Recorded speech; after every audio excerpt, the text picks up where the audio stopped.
নমস্কার বন্ধুরা, অনুস্মিতা ব্লগের আরও একটি ড্রয়িংয়ের ভিডিওতে আপনাদের সকলকে স্বাগত জানাই।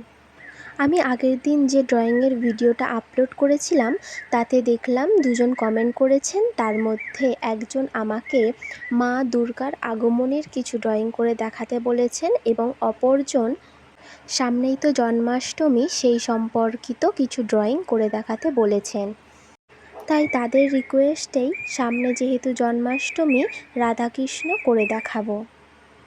আজকের এই ড্রয়িংটি করার জন্য আমি স্পাইরাল বাইন্ডিংয়ের ড্রয়িং পেজ ব্যবহার করছি। আপনারা যে কোনো সাধারণ পেজেও করতে পারেন। প্রথমে আমি এখানে পেন্সিল ড্রয়িংটা 4B পেন্সিল দিয়ে করে নিচ্ছি। প্রথমে আমি এখানে কৃষ্ণ ঠাকুরটা এঁকে নিচ্ছি।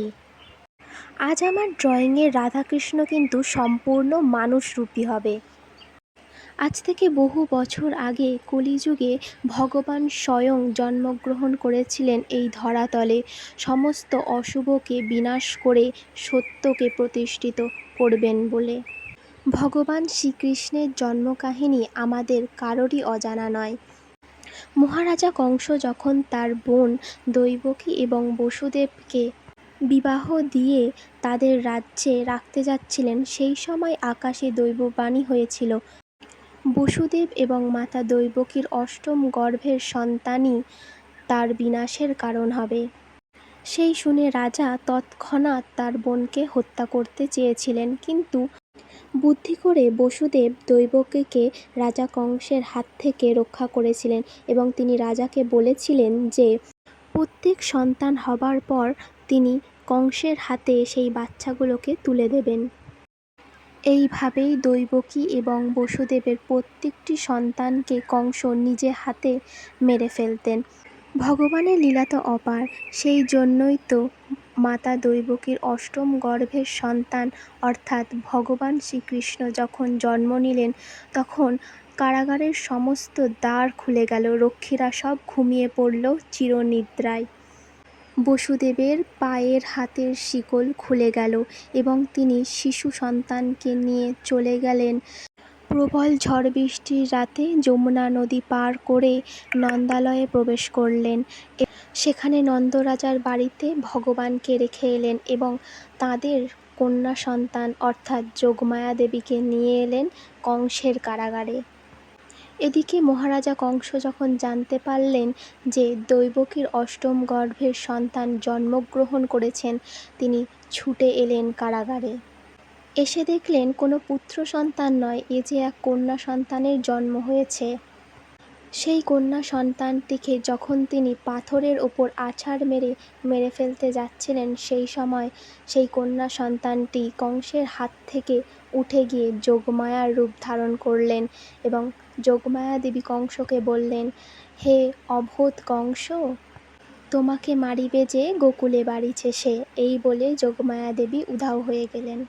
এরপরেও তো তিনি ভগবানকে মারার জন্য তার বোন পুতনাকে পাঠিয়েছিলেন, কিন্তু মারতে পারেননি।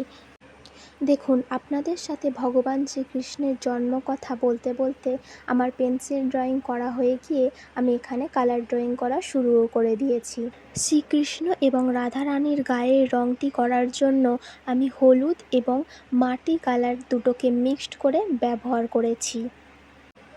এখানে আমি ব্রাউন কালার ব্যবহার করছি।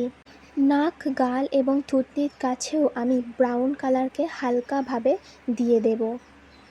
দেখুন আমি কিভাবে অল্প রং নিয়ে ব্রাশের সাহায্যে ঘষে ঘষে সেটাকে মেল্ট করছি।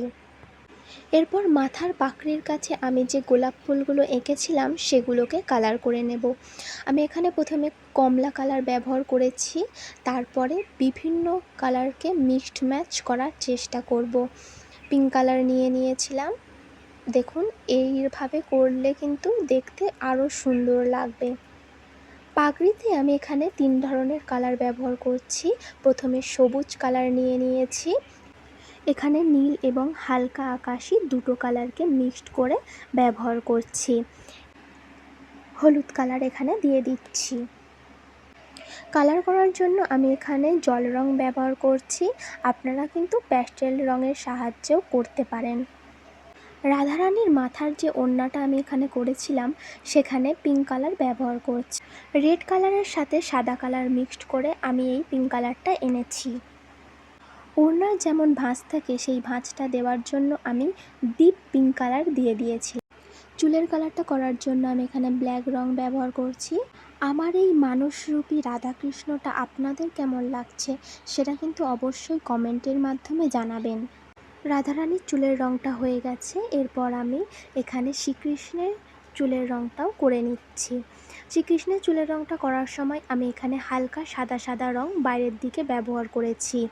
এরপর কৃষ্ণের গায়ে যে ওড়নাটি আছে সেটিকে নীল এবং আকাশি রং দিয়ে করেছি। ভগবানকে আমরা কোনোদিনই নিজস্ব চোখে দেখিনি, তার রূপকে আমরা মনে মনে কল্পনা করে থাকি। তাই ভগবানের রূপের বর্ণনা আজ পর্যন্ত কেউই দিতে পারেননি। ভগবানকে সকলেই পেতে চেয়েছেন, কেউ পুত্র রূপে, কেউ স্বামী রূপে, কেউ প্রেমিক হিসাবে, কিন্তু ভগবান যে প্রত্যেকের মনের মধ্যেই বাস করে। ইহজগতের প্রত্যেক প্রাণী, মানব, জড়বস্তু সমস্ত কিছুর মধ্যেই ভগবানের বাস। হয়তো আমরা তাকে চোখে দেখতে পাই না। এই সম্পর্কিত একটি বাংলা প্রবাদ বাক্য প্রচলিত আছে, বিশ্বাসে মিলাই বস্তু তর্কে বহুদূর। এমনই এক সাধিকা এবং ভক্ত ছিলেন রানী মীরাবাই, যিনি ভগবানকে কোনোদিনই চোখে দেখেননি, কিন্তু তার ভক্তিতে পাগলিনী ছিলেন। তার শ্রীকৃষ্ণকে নিয়ে লেখা প্রচুর ভক্তিগীতি আমরা পড়েছি এবং ইতিহাসেও পাওয়া যায়। ভক্ত আর ভগবানের এই যে মেলবন্ধন সেটা যেন চিরদিনই থেকে যায় এই ধরাধামে। ভগবানের এই যে রূপটি আপনাদেরকে ড্রয়িংয়ের মাধ্যমে করে দেখালাম সেটা আপনাদের কেমন লাগলো সেটা আমাকে অবশ্যই কমেন্টের মাধ্যমে জানাবেন। এবং আপনারা যারা আমার এই ভিডিওটি লাস্ট পর্যন্ত দেখছেন, ভালো লাগলে একটি লাইক, শেয়ার ও কমেন্ট করে যাবেন। এবং কেউ যদি আমার এই চ্যানেলে নতুন হয়ে থাকেন তাহলে এই ধরনের নিত্য নতুন ড্রয়িংয়ের ভিডিও দেখার জন্য আমার চ্যানেলটি সাবস্ক্রাইব করে দেবেন।